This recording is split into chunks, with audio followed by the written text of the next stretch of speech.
What's up everyone, this is your host Lye Yosh. Welcome back to Life Study Library. This video is going to be the last video, if not one of the last, of this year. So thank you so much for following me until now, and please keep doing that, as you guys are my precious supporters of this channel and me as a person as well. So today we're going to talk about a timely topic, something that I'm sure many people are considering regarding that the year will almost change and it's almost 2023, a new year for a fresh start. Today's topic is about goals and how we can achieve our goals by using science. I don't know about you, but a lot of people make some kind of life goals or like a New Year's resolution, like losing weight, studying hard in order to get accepted to this college, or reading this much amount of books, stuff like that. And you probably already have thought of goals like these, and like many people, you've tragically failed to accomplish whatever you're trying to pursue. If you have successfully accomplished your goals, then my deepest congratulations to you. But as you might have guessed already, the majority of people who make New Year's resolution actually end the year unsuccessful. A simple Google search shows a sobering number that says, according to Forbes, nearly 80% of people who make a New Year's resolution call it quits after the first month. Yeah, most of us don't even last through 1/3 of a year. But yes, I do understand that you need to make yearly goals somewhat challenging, because if you already know you can do it without even trying, then one, there really isn't much point to it, and two, you won't be able to grow and improve as a person, which is something that many of us look for when trying to come up with these types of goals or challenges. For me, during 2019, I came up with the challenge to not eat snacks. Stuff like candy, cookies, ice cream, anything that is considered sweets or snacks. I decided to restrain myself from snack consumption for the entire year. And if we're being honest, I feel like I could have done much more, because all I really had to do was throw out all the snacks and sweets that I already had and just ignore the temptation that I encountered when I went outside to eat. Yeah, I know ignoring temptation is hard in itself, but even so, my goal for that year was not doing a particular act, which is typically much, much easier than trying to do something for the whole year. Like, if I had switched the goal from not eating snacks to, I don't know, like doing 50 push ups every day, it would have been much more difficult. Mainly because I always had to be considerate of other factors, like when and where I should do my push ups. You know what I mean? Like, obviously, you can't do push ups in places like the court or the presidential suite. Not that I have any reasons to go there. I mean, I didn't commit any crimes or stuff. But back to the point. Regardless of what you make your goal to be, making it a yearly goal and committing to it for 365 days is really difficult. But according to a study done at the Ohio State University, which was done in 2020, there seems to be a way or a method you can use to increase the chance of you successfully completing your goal. And that method is sharing or talking about your goal with someone else besides you. In this channel, I'm going to be talking about these interesting scientific and psychological information by implementing data from scientific and scholarly articles. So if you're interested in hearing about stuff like this, it is not too late in any way. I'm begging you to go subscribe to my channel, like this video, and go check out many of my other videos talking about other important and interesting scientific information that we so desperately want to know the answers to. Your support is so greatly appreciated. And now, let's go back to today's video. So, I've already said that if you want to accomplish your goals, whatever that may be, you have to share that with someone. But wait, don't walk out the door just yet. There's more. When trying to accomplish your goals, it is important and quite obvious to share that endeavor with someone else. But it's more important to know who you are planning on sharing that with. In today's study, Ohio State University has conducted a study and found out that life goals like losing weight, or getting that 4.0 GPA or getting hired or promoted to that job, in order to successfully accomplish your goals, you will be able to effectively do so when you share that goal or dream with people who have leverage over you, with people who you consider as higher in position than you. The details on this study can be seen on the article Journal of Applied Psychology. And of course, I have the link to the website in my description, so go check that out right after you finish watching this video. So in this study, the researchers gathered 171 college students and placed them in front of a computer to do a task which required them to click and move these like PowerPoint slides. The participants were tasked to move 50 of these slides, and they were supposed to move 50 slides per set, and were measured on how many sets of 50 slides can they move within a given time. During their first trial, they simply did this task, and they tried their best on moving as many slides as possible. And then they took a break. And then afterwards, they did it again. Only this time, they wrote down how many sets they would like to move. They wrote their goal amount before the task, basically. All in the while, an assistant of the study would come to the participants and asked these questions, how many slides do you want to move in this set? And this assistant did this task twice, but in different scenarios.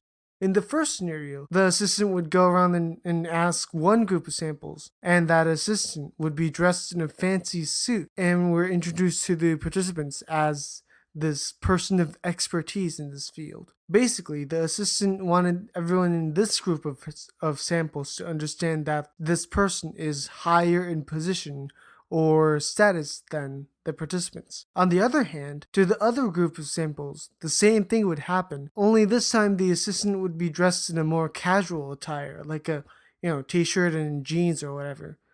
And this group of samples were introduced to the assistant as something like this person is a local student from a community college doing this task as a part-time job or something like that. In essence, one group of samples were feeling that the assistant they got introduced to was in a higher status, and the other group of samples felt that the assistant was in the same or a lower status than them. And then the third group of samples didn't share their goals with the assistant at all. So pretty much there's a group that had a supervisor who were told as a college professor, another group that had a mere college student as their supervisor, and there's a third group who were on their own. Everything makes sense so far? Alright, let's move on to the result. What the researchers saw was an interesting result. The group of samples who worked on their task and shared their goals of the task, like how many numbers of slides they want to move per set. Those who shared their goals of the task with the assistants, whom the sample saw as a professional.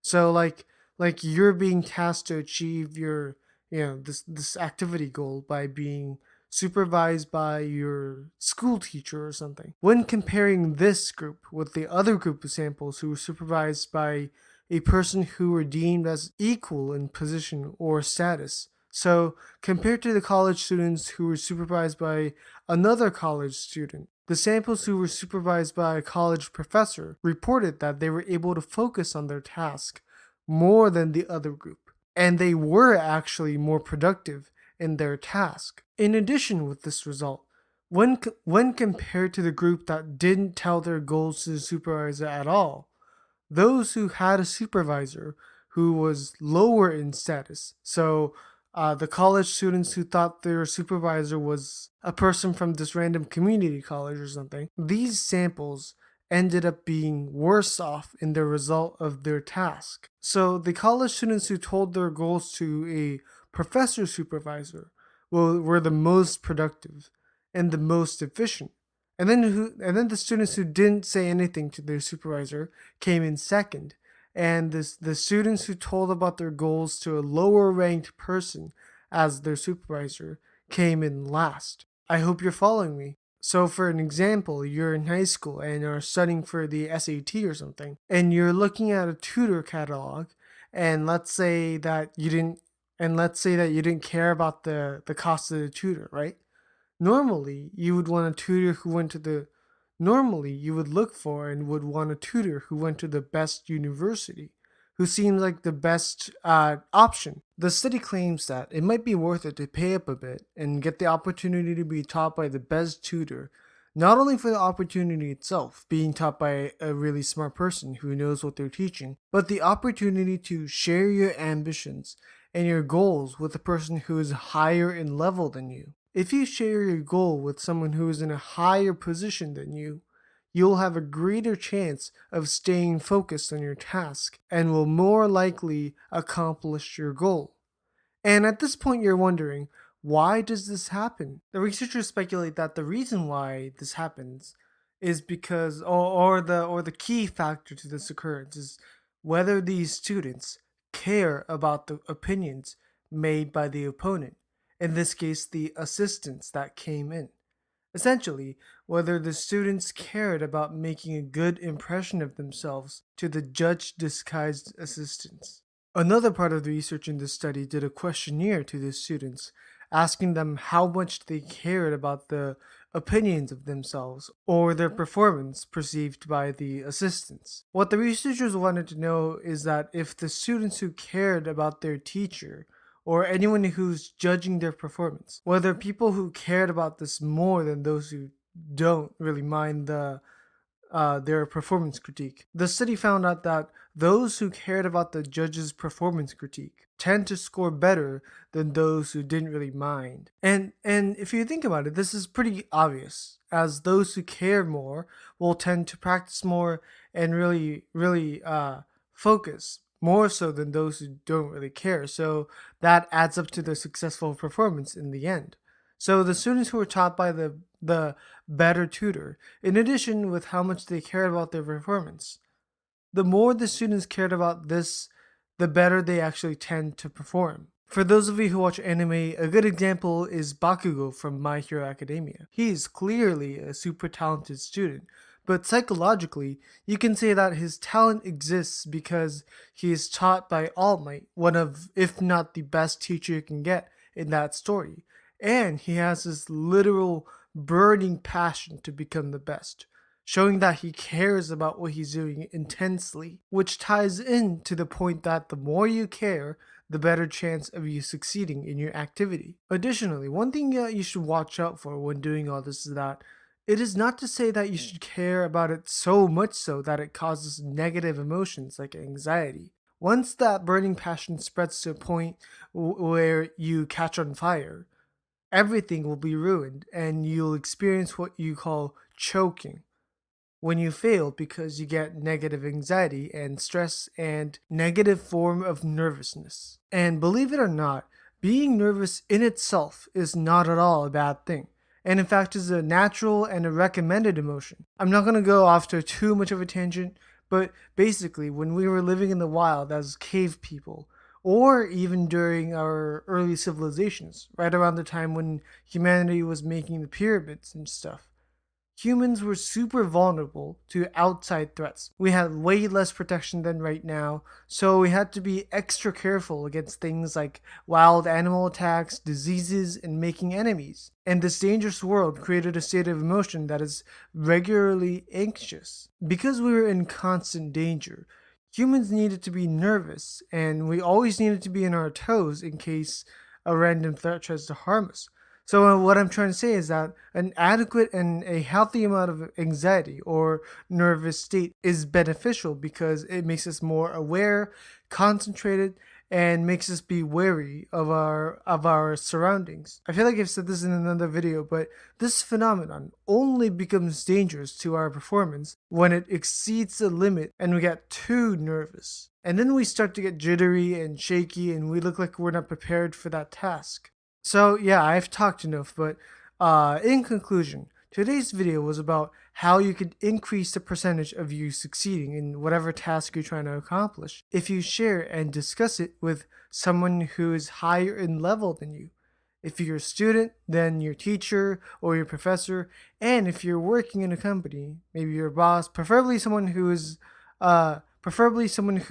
associated with the organization that you're or the team that you're in, or someone who you look up to who's already experienced what you're going through.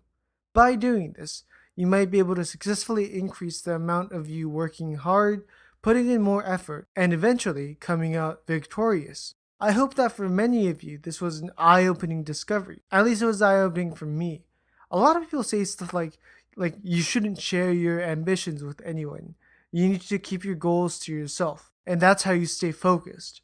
But today's study disagrees with this past idea. The study claims that what's important in accomplishing goals is to share your ambitions with someone who you respect. So if you have anything you want to accomplish next year, it might be beneficial for you to share that with someone who you look up to. Or it could be someone who's already accomplished what you're trying to do. And by doing so, you might be able to accomplish your goals. So that was it for today's video. Thank you so much for watching. I think this will be my last video being uploaded this year. Or maybe there will be another one coming up. I don't know. It really depends on my mood. But thank you so much for being interested in this channel. And thank you so much for listening to me talking about these nerd science stuff. Your support really matters, and it has helped me get through some really tough times in my life. If you're just peeking through the door of my channel to check out some of my videos, thank you so much for doing that. If you are a hardcore fan of my channel, also thank you so much for doing that. While you're waiting for me to post a new video next year, if you've missed watching any of my past videos, I recommend you go do that right now. Oh, right. While we're on the topic of my videos, let's do a video recommendation. Today I recommend to you a video called "You Don't Need Motivation. You Need This Instead." It's kind of the older videos, but yeah.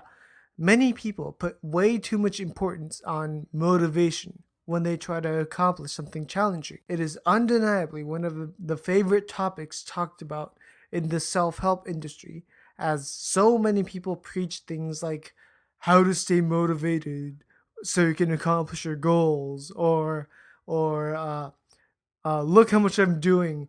You have to be ambitious to achieve your goals, yada yada. I'm sure you've heard something along the lines of these statements. But what if I tell you that motivation is something that you'd want when accomplish your goals? But what if I tell you that it's not the first thing that you should go for, as it is something that, yes, helps you, but is not necessary? I've explained why this is the case in this video, so if you're interested in knowing what this is, go check out my description section where it has a link to that video. And I also have some more recommended videos in the same place, so if you're interested in this topic or any other science topic, go check these videos out. I appreciate you doing that so much, and I appreciate you simply watching my videos and becoming a fan of my channel. And of course, there are a number of videos talking about other interesting scientific and psychological topics. But yeah, you all have definitely helped me grow this channel to the point where I am right now. Thank you so much for supporting me, and I'll see you next year in my next video. Bye.